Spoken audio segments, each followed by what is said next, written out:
നമുക്ക് കിരണിന്റെയും കല്യാണിയുടെയും ഇന്നത്തെ നല്ലൊരു കഥ കേട്ടാലോ? അങ്ങനെ ഇന്നത്തെ കഥയില് സരയു കുഞ്ഞിനെ കൊഞ്ചിച്ചോണ്ട് മുറിയിലിരിക്കുകയാണ്. പിന്നീട് മോളോട് പറഞ്ഞു, അതെ, ആര് വന്ന് എടുത്താലും മോള് എടുക്കാനൊന്നും സമ്മതിക്കില്ല കേട്ടോ. പരിചയമില്ലാത്ത ആൾക്കാരുടെ അടുത്തേക്ക് മോള് പോകുന്നു ചെയ്യരുത് എന്നൊക്കെ കുഞ്ഞിനോട് പറയണം. അപ്പോഴേക്ക് ശാരി വന്നിട്ട് പറഞ്ഞു, അതൊക്കെ പറഞ്ഞിട്ടുണ്ടെങ്കിൽ അവൾക്ക് മനസ്സിലാവും മോളേന്ന് ചോദിക്കും.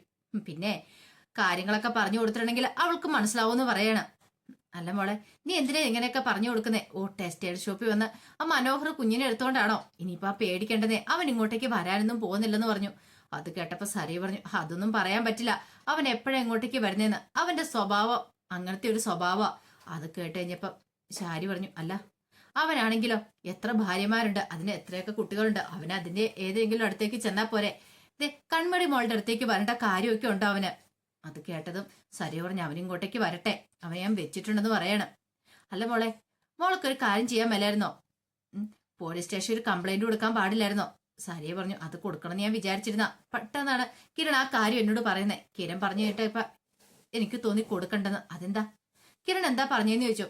കിരൺ പറഞ്ഞത്, ഈ പറയുന്ന കൺമണി മോള് അയാളുടെ അവന്റെയും കൂടെ അല്ലേ, മനോഹറിന്റെയും കൂടെ അല്ലേ പരാതി കൊടുത്തിട്ടുണ്ടെങ്കിൽ ചിലപ്പോ കേസ് കോടതിയിലേക്ക് പോകും. അങ്ങനെ വന്നിട്ടുണ്ടെങ്കിൽ കുഞ്ഞിന്റെ പിതൃത്വം, അതായത് അച്ഛനും അമ്മയ്ക്കും ഒരേപോലെ അവകാശം ഉണ്ടല്ലോ. അപ്പൊ ചിലപ്പം അവനെ കൊണ്ടുവന്ന് കാണിക്കണം എന്നൊക്കെ പറയും. അവനെ കാണണമെന്ന് പറഞ്ഞിട്ടുണ്ടെങ്കിൽ അത് എതിർക്കാനൊന്നും പറ്റുന്ന കാര്യമല്ല. അതുകൊണ്ട് ഞാൻ ആ വഴിക്ക് പോകത്തെന്ന് പറയണം. ശാരി പറഞ്ഞു, ഓ അത് ശരിയാണല്ലോ. അല്ല, ഞാനൊരു കാര്യം ചോദിച്ചോട്ടെ? അങ്ങനെയാണെങ്കിൽ ഒരു കാര്യം ചെയ്യാം. ഇനിയിപ്പം അവൻ ഇങ്ങോട്ടേക്ക് വരാതിരുന്നാ പോരെ. അവൻ ജയിലിലേക്ക് തിരികെ പോകുന്നോടം വരെ നമുക്ക് മോളെ നന്നായിട്ട് നോക്കിയാ പോരെ. ഇത് കേട്ടപ്പോ സരിയ പറഞ്ഞു, അതെ, അതിനെ ഞാനും തീരുമാനിച്ചിരിക്കുന്നത്. എന്താണെങ്കിലും കുഞ്ഞിന് മേലെ എപ്പോഴും കണ്ണുണ്ടായിരിക്കും. ശാരി പറഞ്ഞു, മോള് വാ, നമുക്ക് താഴെ പോയിരുന്ന് കളിക്കാന്ന് പറയണം. അപ്പോഴേക്കും സരി പറഞ്ഞു, എന്തിനാ താഴേക്ക് കൊണ്ടുവന്നേ? അല്ല, കൊച്ചു കുറെ സമയമല്ലേ മുറിയിൽ തന്നെ ഇരിക്കുന്നേ, ഞാൻ താഴെ കൊണ്ടുവച്ച് അവിടെ വെച്ച് കളിപ്പിച്ചോളാം, ഞാൻ മോളെ നോക്കിക്കോളാന്ന് പറഞ്ഞു. അത് കേട്ടപ്പോ സരി പറഞ്ഞു, പോന്നോക്കൊള്ളാം, പക്ഷെ കുഞ്ഞിനെ നല്ലവണ്ണം നോക്കണം, അറിയാലോ. പിന്നെ അവനാ മനോഹർ, അവനിങ്ങനെ പോവാണെങ്കിൽ മിക്കവാറും ജയിലിലൊക്കെ നല്ല നടപ്പ് നടക്കുവാണെങ്കിൽ അവന് എത്രയും പെട്ടെന്ന് തന്നെ പരോളിന് ഇടയ്ക്കിടയ്ക്ക് ഇറങ്ങാൻ പറ്റും. അത് മാത്രമല്ല, അവൻ നല്ലവനാന്ന് തെളിഞ്ഞു കഴിഞ്ഞിട്ടുണ്ടെങ്കിൽ അവനെ ചിലപ്പോൾ കോടതി വെറുതെ വിടുകയും ചെയ്യും. അത് കേട്ടപ്പോ ശാരി ചോദിച്ചു, അങ്ങനെയൊക്കെ സംഭവിക്കുമോ മോളെ? കുറെ പെൺകുട്ടികളും മൊഴിയെ കൊടുത്തിരിക്കുന്നല്ലേ. അതൊക്കെ ശരിയാമേ. അവൻ നല്ലവനാന്ന് ചിലപ്പം ഒരു റിപ്പോർട്ട് കിട്ടി കൊടുത്തിട്ടുണ്ടെങ്കിൽ അവന് പുറത്തിറങ്ങും. അങ്ങനെ വന്നിട്ടുണ്ടെങ്കിൽ എന്റെ മോളെ സ്വന്തമാക്കാനായിട്ട് അവൻ ശ്രമിക്കും. പോരാത്തന്നെ കിരണും കല്യാണിക്കും ഒക്കെ അവനോടൊരു സിമ്പതി ഉണ്ടല്ലോ. അതുകൊണ്ട് ചിലപ്പോൾ കമ്പനിയിൽ ഒരു ജോലിയും കൊടുത്തെന്ന് വരാം. അതൊക്കെ അപകടകരമായിട്ടുള്ള കാര്യമാണ്. അതുകൊണ്ട് ഒരു കാരണവശാൽ അവന് ഈ ഭൂമിയിൽ ജീവിച്ചു കൂടാന്നൊക്കെ പറഞ്ഞു. ഇത് കേട്ടപ്പോ ശാരി പറഞ്ഞു, വേണ്ട മോളെ, എടുത്തടിച്ച് നീയായിട്ടൊരു തീരുമാനമൊന്നും എടുക്കരുത്. ഞാൻ കുഞ്ഞിനെ കൊണ്ട് താഴേക്ക് പോട്ടെ എന്ന് പറഞ്ഞുകൊണ്ട് കുഞ്ഞിനെ എടുത്തോണ്ട് താഴേക്ക് വന്നു. അങ്ങനെ കുഞ്ഞിനെ അവിടെ കൊണ്ട് ഹാളിൽ കൊണ്ട് ഇരുത്തിയിട്ട് കുറെ കളിപ്പാട്ടങ്ങളൊക്കെ എടുത്തു കൊടുക്കണം. മോളത് വെച്ച് കളിക്കാനൊക്കെ പറഞ്ഞു. എന്നിട്ട് പറഞ്ഞു, അയ്യോ, മോൾക്ക് കുറുക്ക് തന്നില്ലല്ലോ അല്ലെ? എന്ത് പറയാനാ, ഇവിടെ അതൊക്കെ ഉണ്ടാക്കുന്ന ഒരുത്തി ഉണ്ടായിരുന്നു, യാമിനി. അവള് കല്യാണ വീട്ടിൽ പോയി കിടക്കുമല്ലേ, അപ്പൊ ഞാൻ തന്നെ തയ്യാറാക്കണം. മോളൊരു കാര്യം ചെയ്യാം, ഇപ്പൊ അന്തൊക്കെ ഇവിടെ ഉരുട്ടിക്കൊണ്ടിരിക്കും കേട്ടോ, ഞാൻ പോയി കുറുക്ക് എടുത്തോണ്ട് വരാം എന്നൊക്കെ പറഞ്ഞിട്ട് ശാരി നേരെ അടുക്കളയിലേക്ക് പോയി. അതേ സമയത്താണ് മനോഹർ അങ്ങോട്ടേക്ക് വരുന്നത്. മനോഹർ അങ്ങനെ ഗേറ്റ് തുറന്ന് അകത്തേക്ക് കയറി വരുമ്പോഴത്തേനും കുഞ്ഞെന്ത് ചെയ്തു, ബോളൊക്കെ തട്ടി കളിച്ച് കഥ തുറന്നു കിടക്കായിരുന്നു. പുറത്തേക്ക് ഇറങ്ങി വന്നു, സിറ്റ് ഔട്ടിലേക്ക് ഇറങ്ങി വരുവാണ്. ബോളിന്റെ പിന്നാലെ കുഞ്ഞു വന്നു. ആ സമയം മനോഹറിന് ആ കാഴ്ച കണ്ടു കഴിഞ്ഞപ്പോഴത്തേനും സന്തോഷം കൊണ്ട് തുള്ളിച്ചാടാൻ തോന്നി. തന്റെ മോള് പെട്ടെന്ന് മനോഹർ ചുറ്റും നോക്കി ഓടിയും കൂടെ വരുവാണ്. മോളെ കോരിയെടുത്ത് കുറെ ഉമ്മയൊക്കെ കൊടുത്തു. അയ്യോ അയ്യോ, ഞാൻ ഇങ്ങനെ ഒരു സംഭവം പ്രതീക്ഷിച്ചില്ല. ഒരിക്കലും മോളെ കാണാൻ പറ്റുമെന്ന് പോലും പ്രതീക്ഷിച്ചില്ല. നമുക്കൊരു കാര്യം ചെയ്താലോ, പുറത്തേക്ക് ചുറ്റി അടിച്ചിട്ട് വന്നാലോ? അപ്പൊ ആ മോളെന്നും പറഞ്ഞോണ്ട് മോളെ എടുത്തോണ്ട് പുറത്തേക്ക് പോവാണ്. പുറത്ത് അവന്റെ ബൈക്ക് ഇരിപ്പുണ്ടായിരുന്നു.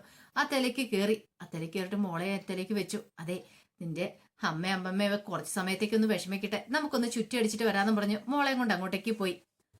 ഇത്തിരി സമയം കഴിഞ്ഞപ്പോഴത്തേനും സരയു ഹാളിലേക്ക് വന്നു. വന്നു കഴിഞ്ഞപ്പോഴത്തേനും കുഞ്ഞിനെ അവിടെ കാണുന്നില്ല. കുഞ്ഞിന്റെ കളിപ്പാട്ടമൊക്കെ നിരത്ത് നടക്കുന്നുണ്ട്. കുഞ്ഞിന് മോളെ കൺമണി എന്നൊക്കെ പറഞ്ഞിട്ട് വിളിക്കുവാണ്. പക്ഷെ കൊച്ചുവിളി കേട്ടില്ല. അപ്പോഴേക്കും ശാരി അങ്ങോട്ട് വന്നു. ശാരി വന്നിട്ട് അല്ല മോളെന്തേന്ന് ചോദിക്കുകയാണ്. അതാ എനിക്കും ചോദിക്കാനുള്ളത്, എന്തിയും മോളെന്തേന്ന് ചോദിച്ചു. അല്ല, ഞാൻ അവളെ ഇവിടെ ഇരുത്തിയിട്ട് അകത്തേക്ക് കയറി പോയായിരുന്നു, അടുക്കളയിലേക്ക് പോയായിരുന്നു പറയണോ. ഓ, നല്ല അമ്മ കഥകും തുറന്ന് മലത്തിയിട്ടാണോ പോയെന്ന് ചോദിക്കുകയാണ്. അല്ല മോളെ, അത് പിന്നെ മോള് നോക്കാൻ പറയണം. ഇവിടെയൊക്കെ മുറിയിലേക്ക് അവർ നോക്കിയപ്പോ കണ്ടില്ല. പിന്നീട് അവര് പുറത്തേക്ക് ഇറങ്ങി വന്നു. പുറത്തേക്ക് ഇറങ്ങി വന്നിട്ട് അവിടെ നോക്കിക്കഴിഞ്ഞപ്പോ കുഞ്ഞ് കളിച്ചുകൊണ്ടിരുന്ന ബോളും കാര്യങ്ങളൊക്കെ മുറ്റത്ത് കിടക്കുന്നുണ്ട്. അപ്പോഴേക്കും സരുവിന് ആകെപ്പാടെ വെപ്രാളമായി. ഇതേ മോള് കളിച്ചുകൊണ്ടിരുന്ന ബോളൊക്കെ ആണല്ലോ. ശാരിക്കും ടെൻഷനായി. നോക്ക ഇവിടെ എവിടെയെങ്കിലും ഉണ്ടോ നോക്കാൻ പറയണം. അവര് ചുറ്റുമുറമൊക്കെ വീണ്ടും അന്വേഷിച്ചു നടന്നു. പക്ഷെ ഒരിടത്തും കണ്ടില്ല. ഒടുവില് സരിയു വന്നിട്ട് പറഞ്ഞു എന്റെ മോളെ ആരാണ്ട് എടുത്തോണ്ട് പോയെന്ന് തോന്നേ വല്ല പിള്ളേരുടെ പിടുത്തക്കാരോ മറ്റോ ആണോന്ന് അറിയത്തില്ല, പിഷക്കാരോ അങ്ങനെയൊക്കെ ആരെങ്കിലും എടുത്തോണ്ട് പോയതാണെന്നും അറിയില്ല. അത് കേട്ട് കഴിഞ്ഞപ്പോ ചാരി പറഞ്ഞു മോളെ അത് അങ്ങനെ ആയിരിക്കാൻ വഴിയില്ല, ഒരുത്തനെ ഇറങ്ങി നടക്കുന്നുണ്ടല്ലോ, കറങ്ങി നടക്കുന്നുണ്ടല്ലോ മനോഹർ, ചിലപ്പോ അവനായിരിക്കോ വന്നത്, അവനായിരിക്കും എടുത്തിട്ട് പോയിട്ടുണ്ടായിരിക്കോ. അത് കേട്ടതും സരുവിന്റെ നിയന്ത്രണം വിട്ടു. സരിയു ശാരിയുടെ കഴുത്തിനങ്ങോട്ട് കയറി കുത്തിപ്പിടിച്ചിട്ട് പറഞ്ഞു എന്റെ മോൾക്ക് എന്തെങ്കിലും സംഭവിച്ചുണ്ടല്ലോ നിങ്ങളെ ഞാൻ വെറുതെ വിടത്തില്ല, ഞാനതൊന്ന് കാണിച്ചു തരുന്നുണ്ട്, അമ്മയായി പോയി, അല്ലെങ്കിൽ നിങ്ങളുടെ കർണം അടിച്ച് ഇപ്പൊ ഞാൻ പൊട്ടിച്ചാനും, എത്ര പറഞ്ഞാലും നിങ്ങളുടെ തലയിലേക്ക് കയറത്തില്ല, നിങ്ങൾ അത്ര അത്യാവശ്യപ്പെട്ട് എന്തിനാ അടുക്കളയിലേക്ക് കയറി പോയെന്ന് ചോദിച്ചു. അത് പിന്നെ മോൾക്ക് കുറുക്കുണ്ടാക്കാൻ വേണ്ടിയിട്ടാ, അത് ഞാൻ വന്നിട്ട് ഉണ്ടാക്കുമായിരുന്നല്ലോ, ഇപ്പൊ നിനക്ക് സമാധാനമായല്ലോ എന്നൊക്കെ പറഞ്ഞിട്ട് സരിയു ആകെപ്പാടെ അലറി വിളിച്ച് കിടന്ന് കരയുവാണ്. അതേസമയം മനോഹർ മോളെ കൊണ്ട് എന്ത് ചെയ്തു, കളിപ്പാട്ടങ്ങളൊക്കെ ഉള്ളൊരു കടയിലേക്ക് ചെല്ലുവാണ്. അങ്ങനെ ഷോപ്പിൽ ചെന്ന് ടോയ്സ് ഒക്കെ ഉള്ള ഷോപ്പിൽ ചെന്നിട്ട് ആ മോൾക്ക് വേണ്ടെന്നൊക്കെ വാങ്ങിച്ചു കൊടുക്കാൻ തീരുമാനിച്ചു. പിന്നീട് മോളോട് പറഞ്ഞു അധികം പൈസയൊന്നും ഈ അച്ഛന്റെ കയ്യിലില്ല കേട്ടോ, ജയിലിൽ കിടന്ന സമയത്ത് പണിയെടുത്തതിന് കിട്ടിയ കൂലിയും കാര്യങ്ങളൊക്കെ കയ്യിലുള്ളൂ, അത് വെച്ച് മേടിക്കാൻ പറ്റുന്ന സാധനങ്ങളൊക്കെ എന്റെ മോൾക്ക് ഞാൻ മേടിച്ചു തരും എന്നൊക്കെ പറഞ്ഞിട്ട് ഓരോ സാധനങ്ങളൊക്കെ ഇങ്ങനെ മേടിക്കാൻ ഒരുങ്ങുവാണ്. അതേസമയം സരിയു ആകെപ്പാടെ ഭ്രാന്ത് പിടിച്ചോണ്ടിരിക്കുകയാണ്. സരിയുവിന് എന്ത് ചെയ്യണം എന്നറിയില്ല, കുഞ്ഞിനെ കുറിച്ച് ഇതിനായിട്ട് ഒരു വിവരം പോലും കിട്ടിയിട്ടില്ല. പിന്നീട് ഷാരി അങ്ങോട്ട് വന്നു കഴിഞ്ഞപ്പോ ഷാരിയെ ദേഷ്യപ്പെട്ട് നോക്കി. അതിനുശേഷം സരിയു ഫോണെടുത്ത് കിരണിനെ വിളിക്കുകയാണ്. കിരണിനെ വിളിച്ചിട്ട് പറഞ്ഞു കിരണെ എന്റെ മോളെ കാണാനില്ലെന്ന് പറയാണ്. സരിയു ഭയങ്കര കരച്ചിലായിരുന്നു. മോളെ കാണാനില്ലെന്നോ? അതെ, കുഞ്ഞ് കളിച്ചോണ്ടിരുന്ന, പക്ഷെ മോളെ കാണുന്നില്ല, ഇവിടുന്ന് ആരും എടുത്തോണ്ട് പോയെന്ന് പറയാണ്.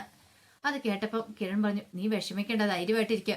അത് കേട്ടപ്പോ സരിയു പറഞ്ഞു മിക്കവാറും അവനായിരിക്കും, ആ മനോഹരായിരിക്കും അവനെ ഇത് ചെയ്യത്തുള്ളെന്ന് പറയണം. കിരൺ പറഞ്ഞു അങ്ങനെയാണ് നീ പേടിക്കണ്ട, കുഞ്ഞിനെ കിട്ടുക തന്നെ ചെയ്യും, നീ ധൈര്യമായിട്ടിരിക്കും, ഞാനൊന്ന് അന്വേഷിക്കട്ടെ എന്ന് പറഞ്ഞു. അപ്പോഴേക്കും രതീഷ് അങ്ങോട്ട് വന്നു. എന്താ കിരണടിയാന്ന് ചോദിച്ചു. അത് പിന്നെ ഒന്നും പറയണ്ട, ആ സരിയുവിന്റെ കുഞ്ഞിനെ കാണുന്നില്ലെന്നോ? അതെ, ഒരു വിവരവും ഇല്ലെന്ന്, മിക്കവാറും മനോഹറായിരിക്കും എടുത്തുകൊണ്ട് പോയിട്ടുണ്ടായിരിക്കാം. അത് കേട്ടപ്പോ രതീഷ് ചോദിച്ചു മനോഹർ തന്നെയാണോ? ഇനിയിപ്പോ ആ ഗംഗാപ്രസാദ് എങ്ങാനും?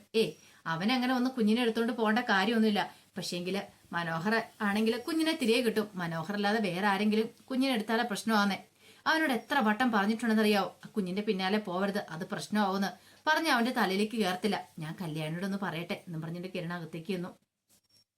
അങ്ങനെ കല്യാണിയുടെ കാര്യം പറയണം. ഇത് കേട്ടപ്പോ കല്യാണി ചോദിച്ചു അല്ല ആരായിരിക്കും മോളെ കൊണ്ടുപോയിട്ടുണ്ടായിരിക്കാം, മിക്കവാറും മനോഹറായിരിക്കും, അവനാണെ തിരികെ കിട്ടും, പക്ഷെ ഇതിപ്പോ എങ്ങനെയാണെന്നും അറിയത്തില്ലോ. നീ ഒരു കാര്യം ചെയ്യാം, പെട്ടെന്ന് തന്നെ നിന്റെ അവിടെ വീട്ടിലേക്ക് ചെല്ല്, അവിടെ ചെന്ന് കഴിയുമ്പത്തേനും ചിലപ്പോ കാര്യങ്ങളൊക്കെ അറിയാൻ സാധിച്ചിരിക്കും, അവിടെ അവളെ ഒന്ന് പോയി ആശ്വസിപ്പിക്കും സരുവിനെ. അപ്പോഴേക്കും ഞാനൊന്ന് കുഞ്ഞിനെ കുറിച്ച് അന്വേഷിക്കട്ടെ. അല്ല മനോഹർ ആണെങ്കിൽ അവന്റെ ഫോണിലേക്ക് വിളിച്ചാൽ കിട്ടത്തില്ലേ? അതെ, അവനെ ഫോണിൽ വിളിച്ചാൽ കിട്ടിയാണ്. കഴിഞ്ഞ പ്രാവശ്യം കണ്ടപ്പോ അവന്റെ നമ്പർ മേടിക്കാൻ മറന്നുപോയി, പുതിയ നമ്പർ ആയിരിക്കില്ലേ അവന് ജയിലിൽ നിന്ന് ഇറങ്ങി കഴിഞ്ഞപ്പോ, അതുകൊണ്ടാ. അപ്പൊ അവന്റെ നമ്പർ മേടിക്കാൻ മറന്നുപോയതുകൊണ്ട് അവനെ വിളിക്കാനും പറ്റില്ല.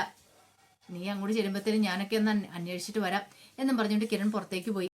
കുറച്ച് കഴിഞ്ഞപ്പോഴത്തേനും കല്യാണി സരുവിനെ കാണാനായിട്ട് വീട്ടിലേക്ക് വന്നു. അങ്ങനെ വരുന്ന സമയത്ത് സരു എന്നിട്ട് ചോദിച്ചു എന്തേലും വിവരം കിട്ടിയോ കല്യാണി എന്ന് ചോദിച്ചു. കല്യാണി പറഞ്ഞു കിരണേണ്ണ അന്വേഷിച്ച് പോയിട്ടുണ്ട്, ഉറപ്പായിട്ടും എന്തേലും വിവരം കിട്ടുമെന്ന് പറയണം. എന്റെ കുഞ്ഞിനെ നഷ്ടപ്പെട്ട പിന്നെ ഞാൻ ജീവനോടെ ഇരിക്കില്ല. അപ്പോഴേക്ക് ശാരി പറഞ്ഞു മോളെ നീ വിഷമിക്കാതെ, ദേ ഒരക്ഷരം മിണ്ടിപ്പോയക്കട്, നിങ്ങളെ കൊന്നു കളയുന്നൊക്കെ പറയണം. അപ്പോഴേ കല്യാണി പറഞ്ഞു എന്താ സരു നീ ഇങ്ങനെയൊക്കെ പറയണേ, ഒന്നുമല്ലേലും ദേ എന്റെ വളർത്തമ്മയല്ലേ, നീ ഇങ്ങനെയൊക്കെ പറഞ്ഞിട്ടുണ്ടെങ്കിൽ അവർക്ക് എത്രമാത്രം വിഷമം ആയിക്കോട്ടെ, എന്നാലും എനിക്ക് സാരമില്ല. പക്ഷെ ഇവര് കാരണമാ, ഇവരോട് ഞാൻ കുഞ്ഞിനെ നന്നായിട്ട് നോക്കാനായിട്ട് പറഞ്ഞ എന്റെ കണ്ണൊന്ന് തെറ്റിക്കഴിഞ്ഞപ്പോഴത്തേന് കുഞ്ഞിനെ അടിച്ചോട്ട് പോയില്ലേ, മിക്കവാറും അവനായിരിക്കും ഇതിന്റെ പിന്നില്. സരയെ പറഞ്ഞു കല്യാണി പറഞ്ഞു മനോഹറാണെങ്കിലോ ഉറപ്പായിട്ട് നിനക്ക് കുഞ്ഞിനെ കിട്ടും സരു, നീ വിഷമിക്കണ്ടെന്ന് പറയണ. എന്താ കല്യാണി നിനക്ക് ഉറപ്പുണ്ടോ എന്ന് ചോദിക്കുകയാണ്. ദേ ഒരു കാര്യം ഞാൻ പറഞ്ഞേക്കാം, നിനക്കും കിരണിനും ഒക്കെ അവനോട് ഭയങ്കര സിമ്പതിയും കാര്യങ്ങളും, അവനെ സ്നേഹിക്കുന്നവരെ എനിക്ക് സ്നേഹിക്കാൻ പറ്റില്ല. കാര്യം പറഞ്ഞ നീയും കിരണും ഒക്കെയാണ് എനിക്ക് പുതിയൊരു ജീവിതം തന്നെ, പക്ഷെ അവനെ സ്നേഹിച്ചിട്ടുണ്ടെങ്കിൽ നിന്നെ ഞാൻ വെറുക്കത്തുള്ളൂ, നിന്നെ ഞാൻ ശത്രുവായിട്ട് കാണത്തുള്ളൂ എന്നൊക്കെ പറഞ്ഞു. അപ്പോഴേക്ക് ശാരു പറഞ്ഞു കല്യാണി മോളെ നീ വിഷമിക്കണ്ട, ഇവളുടെ സമനില തെറ്റിയ മട്ടില്ല, കുഞ്ഞിനെ കാണാത്തന്റെ വിഷമത്തിലാ പറയണേ. സരി പറഞ്ഞു അതൊന്നുമല്ല, ഞാൻ കുഞ്ഞിനെ കാണാത്ത വിഷമത്തിലല്ല, മനോഹരനെ സ്നേഹിക്കുന്ന ആരെയും എനിക്ക് ഉൾക്കൊള്ളാനായിട്ട് സാധിക്കില്ല, കാരണം അവൻ എന്റെ ശത്രുവാണ്. അവനെ ഞാൻ കൊല്ലാനായിട്ട് ആളെ ഏർപ്പാടാക്കിയതാ, പക്ഷെ അതൊന്നും നടന്നില്ല, അവൻ അവിടെ നിന്നൊക്കെ രക്ഷപ്പെട്ടു വന്നു, എന്നിട്ടാണ് ഇപ്പൊ എന്റെ കുഞ്ഞിനെ അടിച്ചു മാറ്റിക്കൊണ്ട് പോകാൻ ശ്രമിച്ചിരിക്കുന്നത്. ഇതങ്ങനെ ഞാൻ വെറുതെ വിടാൻ ശ്രമിക്കുവോ? ഒരിക്കലും ഇല്ല, വെറുതെ വിടത്തേയില്ല, അവൻ എന്റെ കൈ കിട്ടിയാണ്ടല്ലോ തീർത്ത് കളയത്തുള്ളൂ ഞാൻ, അല്ലെങ്കിലും അവന്റെ കുഞ്ഞിനെ തൊടുന്ന പോലും എനിക്ക് ഇഷ്ടമില്ല. കല്യാണി പറഞ്ഞു കുഞ്ഞിനെ തിരികെ കിട്ടും, പിന്നെ അവനെ കൊണ്ടുപോയിട്ട് കുഞ്ഞിനെ കൊണ്ടുവരുന്നെങ്കിലോ, എനിക്ക് അവന്റെ കൈ എന്റെ കുഞ്ഞിന്റെ ദേഹത്ത് തൊടുന്ന പോലും എനിക്ക് ഇഷ്ടമില്ലാത്ത കാര്യമോ കല്യാണി, എന്തൊക്കെ ആരൊക്കെ പറഞ്ഞാലും ശരി. ആ സമയത്ത് ശാരിക്കാണ് ഭയങ്കര വിഷമമായിരുന്നു. ശാരി അകത്തേക്ക് അങ്ങോട്ട് കയറിപ്പോയി. സറിയ പറഞ്ഞു കണ്ടില്ലേ ഞാൻ എന്തേലും കാര്യം പറയുമ്പോഴത്തേനും അമ്മയ്ക്ക് അങ്ങ് ഇഷ്ടപ്പെടത്തില്ല. അമ്മയുടെ കയ്യിൽ നിന്ന് പറ്റിയ പിഴവാ. എന്നിട്ട് അമ്മ പോയത് പോക്കുണ്ടല്ലേ. കല്യാണി പറഞ്ഞു, ഇങ്ങനെ ആന്റിയെ കുറ്റപ്പെടുത്തി പറയേണ്ട കാര്യമില്ല. ആന്റി പാവമല്ലേ. നിന്നെ ഒന്നും അല്ലേലും ഇത്രയും കാലം സ്നേഹിച്ചല്ലേ, സ്വന്തം മോളായിട്ട് കരുതി വളർത്തിക്കൊണ്ട് വന്നല്ലേ, ആന്റിയെ നീ തള്ളിക്കളയില്ലെന്നൊക്കെ പറഞ്ഞു. സരിയ പറഞ്ഞു, എങ്ങനെ തള്ളിക്കളയാതിരിക്കും, അവര് നേരാമണ്ണം നോക്കുവായിരുന്നെങ്കിൽ എന്റെ കുഞ്ഞിനെ ഗതി വരുമായിരുന്നോ. കല്യാണി പറഞ്ഞു, നീ വിഷമിക്കാതിരിക്കുക, നമുക്ക് എന്തെങ്കിലും വഴി ഉണ്ടാക്കാന്ന് പറയാ. എന്ത് വഴി? എന്തെങ്കിലും സംഭവിച്ചു പോയിട്ടില്ലെങ്കിൽ ഞാൻ മരിക്കും. ദേ എന്റെ വളർത്തമ്മയെന്ന് പറഞ്ഞ് വന്ന അവരുണ്ടല്ലോ, അവരെ ഞാൻ കൊന്നുകളയത്തുള്ളൂ. ഒന്നിനെ ഞാൻ വെറുതെ വിടാൻ പോകുന്നില്ല എന്നൊക്കെ സരിയ പറയാണ്. അപ്പൊ അതിന്റെ വിശേഷങ്ങളൊക്കെയാണ് കാണുന്നത്. ഇതിന്റെ ബാക്കി വിശേഷങ്ങളുമായിട്ട് വൈകുന്നേരത്തെ പ്രൊമോയി വരാട്ടോ. ഒരിക്കൽ കൂടി എല്ലാവർക്കും ശുഭദിനം നേർന്നുകൊണ്ട് നിർത്തുന്നു.